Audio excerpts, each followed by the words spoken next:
I'm not going to waste your time. I'm going to do my best to teach you the perfect diet for losing fat, gaining muscle. These are going to be the things that I did to get myself back in shape. And I started in the middle of my doctoral program. So these are going to be just the basic, this is going to be the general information that you're going to need to know if you want to really maximize like your gains. All right, so step one, you're going to have to take either the red pill or the blue pill right now. You can't do both at the same time optimally. If you're just starting out, in your first year, maybe you can do it a little bit, but for the most part, you really want to pick one. Have one goal, stick to it. If your goal is to build muscle right now, goal is to lose fat right now, lose the fat. Because if you're going to be wishy-washy, then you're only going to have mediocre results. So really just pick one. Can do both, but really you're not going to get the results that you want or the results that I had. So you're going to have to start tracking what you eat. But you also don't necessarily have to change what you eat. And the reason you want to track first is because how are you going to change anything when you don't know? You have to establish a baseline somehow.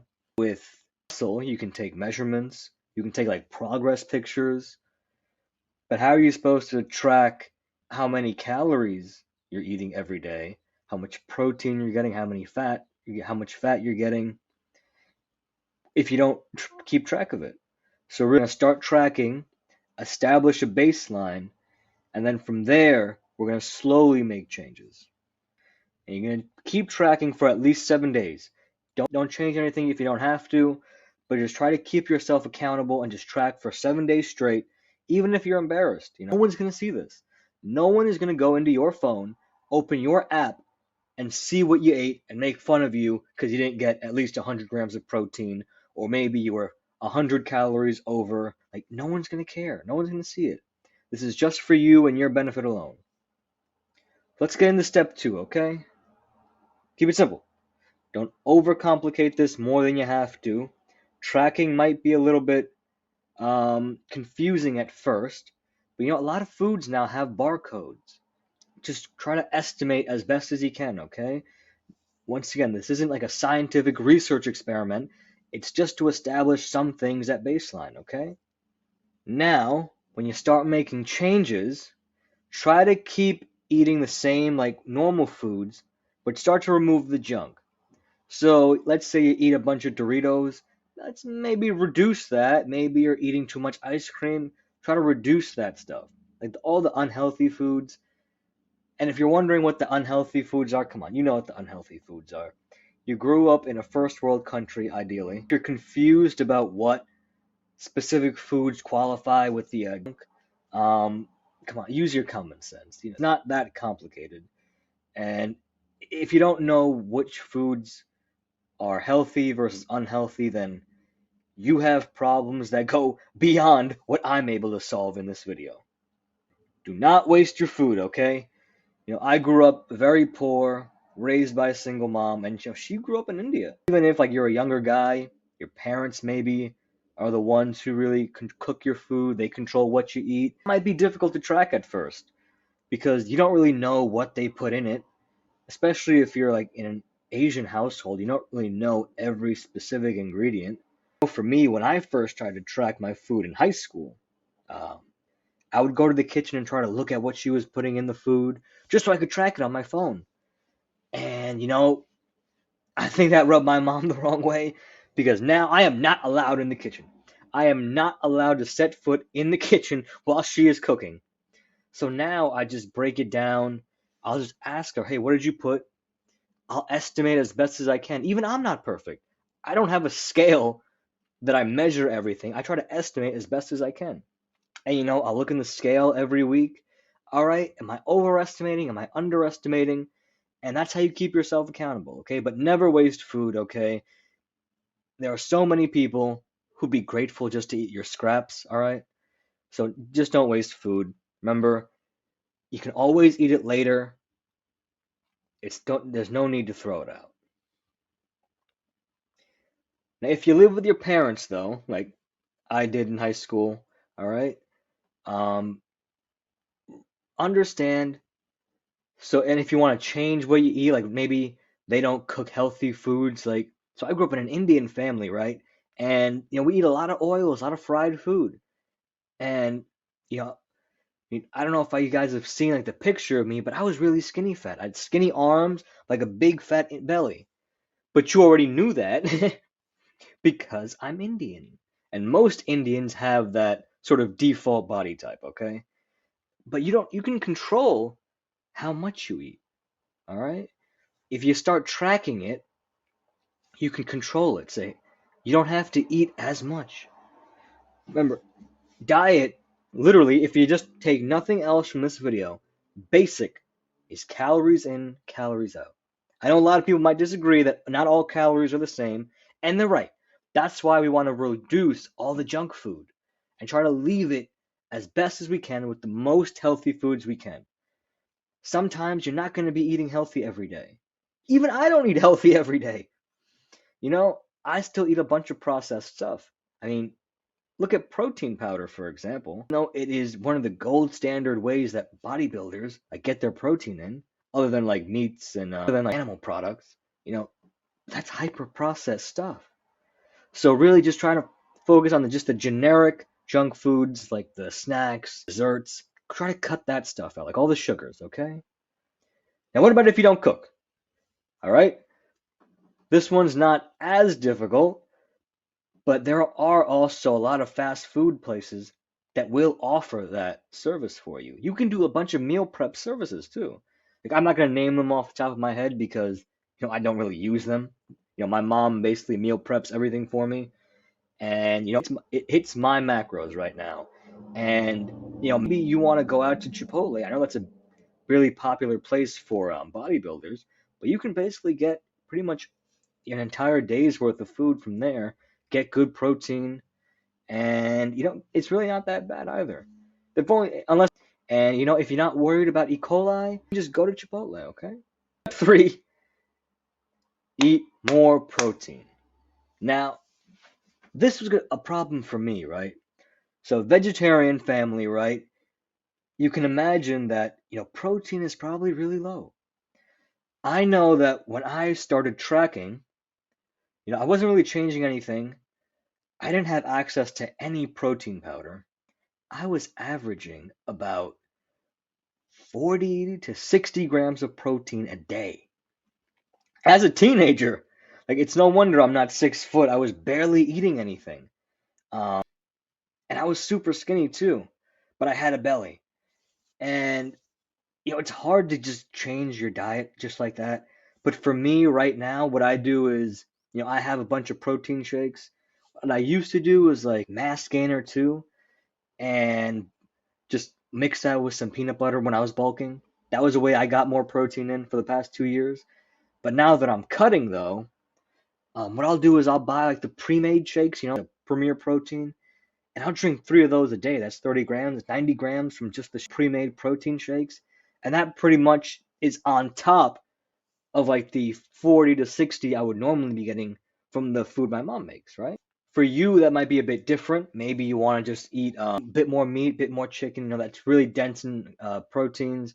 Really, primarily the best forms of protein for you are going to be animal-based products. Vegetarian, so my options are a bit different. But for you, that might be a lot easier. But I know, this was a big barrier for me. And how much protein do you want to get? Anywhere between zero point 0.8 and 1 grams per pound of body weight. This is for bodybuilders. Um, General public, that might be a little bit lower, but typically, if you want to build more muscle, you want to keep it around this range. And there are all kinds of different proteins, okay? There's protein in your grains, your nuts, your beans, but there's also protein like plant-based protein. I've seen this brand around quite a bit, pretty popular. If you are vegetarian or vegan or whatever, this is a viable option for you. The problem with plant-based proteins is if you look at the research, as a doctor, I have looked at the research, plant-based proteins, even though you might be getting the similar quantity, they may not necessarily be as bioavailable for you. So what does that mean? So let's say you have a 50 grams of protein from just plants and 50 grams of proteins from animal-based products, so it's like milk, meat, fish, all that other stuff, eggs. I don't know the exact number, but a percentage of that plant-based protein can't be metabolized by your body. That's why cows have two stomachs to digest that specific plant-based protein. So I don't know what the science is behind this like brand's specific plant-based protein, but just in general, when you get your protein from non-animal based products, typically less bioavailable for your muscles to grow. Which brings us to the second option, which is animal-based products. So, top two, those are really good examples of high protein whites. I've seen people have a lot of success, with egg whites getting their protein in. But for me anyway, as a vegetarian, I mainly got it through whey protein isolate, and milk. Just to even get extra protein, what I used to do is mix milk with the whey protein powder, because that way I was able to get it to around 30, 35 grams per scoop. And it worked out pretty well for me. I didn't really have that much whey protein back when I was young, but now, you have a job, it does make things easier. If you're a younger guy, that's difficult, but when you're in a position where you are able to invest in yourself and your health, you really should. And if you have any more questions about the animal or the plant-based proteins or whatever dietary restriction you might have, I didn't really cover, or you want more information on, you feel free to message me on Instagram, okay? I'll do my best to try and respond and give you like a specific answer, but I want to keep this at least general, okay? I want to keep this as general as I can, all right? But try to get at least 100 grams. And that's going to be from plant-based and animal-based. Because most people typically eat a combination of both. Try to get at least 100 grams. That's my goal. Right now, I'm averaging around between 100 and 137 right now. But for you, getting 100 grams, depending on your dietary restrictions and your specific situation, that might be more difficult. Really try your best to get to that 100 grams, because that's going to make it so that you're really giving your body the resources it needs to maximize your gains. Because you never want to be putting all the work in the gym not only for your body not to have the fuel it needs. Because the last thing you want is to be going to the gym, putting in the work there, then you go home and you're barely eating enough protein to build muscle, all right? So step four is a little bit more advanced. Step four is a bit more advanced. I recommend trying to focus on step 1 through 3 first. But step four, once you find everything that's compatible with you, with a sustainable diet that has the appropriate amount of protein, you're going to eat the exact same thing every day. This is what I did. You might not believe me, but you can ask all my coworkers, my mentors, my class. Every single day for the past 2 years, I have eaten the exact same thing for lunch. Exact same thing. Now, you might be a bit different. Maybe you might get bored, so you might want to have like some like rotating recipes that you can go through that meet your macros and that you won't get tired of, that taste good. But what I want to do, for me anyway, and maybe you guys are simpler like that, I didn't want to, I wanted to streamline my tracking. And, tracking what I ate was really difficult for me at first. But I found that doing this, eating the same thing every single day, that made tracking way easier. First, people might call you a little crazy, but fuck, they know about success. But a lot of people might not want to do this, but this is gonna be really what's gonna take it to the next level. All right, you want to start tracking, finding what you like, getting enough protein, removing the junk, find what's sustainable, and eat that every day. Ideally, until you accomplish your goal, or if you're like me, the rest of your life, you're gonna eat the exact same thing. And I don't have a problem with that because my mom cooks it for me and she's the best cook, really. So I have nothing to complain about. So, so how long are you gonna do this for? You're gonna do it until you reach your goal, all right? You know, everyone's goal might be a bit different. Yours might be you want a certain amount of weight, or you want to be a. For me, my goal was an aesthetic goal, all right?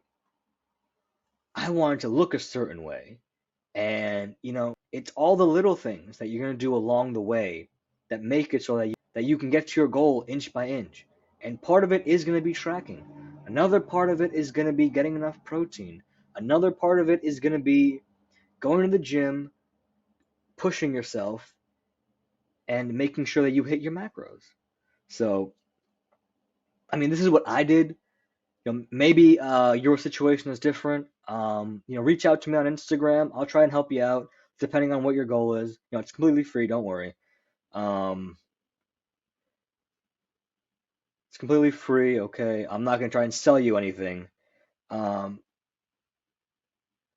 if you want to like ask me like more specific questions on whatever your situation is, feel free to message me on Instagram. Okay. I'll do my best to try and give you a tailored response to whatever question you have. But for the most part, this is going to help you be consistent. And that's the goal for anything, right? If you want to accomplish whatever goal you might have, consistency is going to help you more than doing a bunch of different things at once. Keep it simple, get your protein in, make sure you're eating the healthy foods as best as you can, and make sure you track it. And then once you get into a rhythm, keep eating the same thing every day until you reach your goal. All right? Hopefully this helped you. If you want, you can subscribe. I'm going to be uploading a lot more videos. The next one I'm going to be doing is how you can find like the right gym. I really do hope that you're able to accomplish your goals, because I remember last year when I finally cut down and I saw how I looked because I was able to do this. I tracked my macros, got my protein in, literally ate the same thing every day for a year. I still eat that same thing, by the way, but I was doing that for a year. And then once you take your shirt off and you look at yourself, and I saw like my six pack, almost brought a tear to my eye. I almost cried. I know that might seem a bit dumb, but when your life was like the lowest point that mine was, just like 12 months prior to that point, and just seeing how much work and sacrifice you had to put in to accomplish your goal, you know, it was worth it for me. And, I hope you're able to accomplish your goal and do all the things I said in this video, because, that moment when you get that thing you've been working for so long, it, the sacrifices are worth it. And it's worth the sacrifice of, maybe you don't get to eat as much Doritos or ice cream or whatever sugar. For me, it was ice cream. If I had to choose between how I looked when I cut to the feel, if I had to choose between the feeling I got when I first cut down and eating ice cream every day, it wouldn't even be a choice. And I really hope that you're able to get to that point too.